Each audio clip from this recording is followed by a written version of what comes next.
Guys, everything is not what it seems. You know, you got people out here that are utilizing love spells on people, and they don't even know what love is, but yet they feel the need to put a spell on somebody to get them to, fall in love with them and all of that kind of stuff.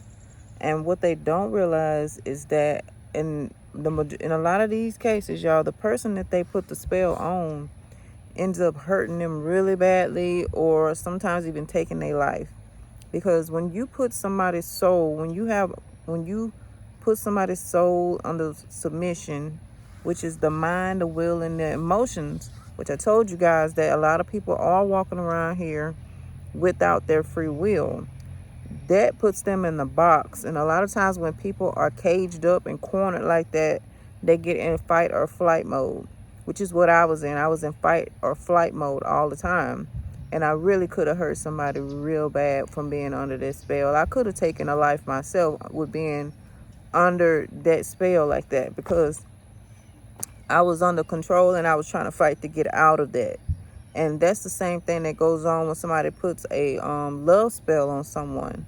Yeah, they may be going along with it for a while, but there's going to be a pulling on their soul because they're not supposed to be there, is what they're not getting. These people are not supposed to be there. They're supposed to be doing something else. But you have sat there and taken control over this person's will, free will, and their emotions and their mind. And one thing that the spirit knows is that something is off. That's the great thing about being in the spirit, is because the spirit knows that something is not right. Even when the flesh does not know, the flesh be sitting there clueless and not really having no idea, because the flesh don't care. The flesh don't care about none of that, okay? If you ask me, the flesh want to be in bondage, okay? And we have to put it in bondage with our spirit. The flesh will do anything. It don't even care. And it's just it consumes sin. It's like a sponge for sin. The flesh is like a whole sponge for demonic activity. Okay, this is why it has to be put under submission. But when a person is put under a spell, it's taking over that person's spirit and their soul. Okay, and the soul, like I said, it wants out, and it's gonna start swinging eventually. It's gonna start rebelling against it, because it knows, I'm not supposed to be here. This is why it is very dangerous to do something like this. You should not want to force somebody to love you. It's not real, so why are you doing it? And if you were a pretty decent person, you wouldn't be trying to put spells on people to get them to like you, because to be honest, I wouldn't even want nobody that's putting spells on folks. I wouldn't want nobody like that. And a lot of people, that's why they do it, because they know certain things about themselves are not going to be accepted by society or people, period. So they result in putting spells on folks. Okay, I wouldn't want nobody to want me. If they don't want me, I don't want them. If they don't want me, I don't want them. If they don't want me, I am fine with it. Single life is not bad. It really ain't. Okay, if you hurting that bad for somebody, you need to give that over to God. Hand that over to Jesus Christ, because to me, that's a dangerous place to be in, where you are literally taking over somebody's free will to choose. And I told you guys, that's what happened to me. All of my free will was gone. Seemed like I had a little piece of it left, but the majority of it, I was not making sound decisions on my own.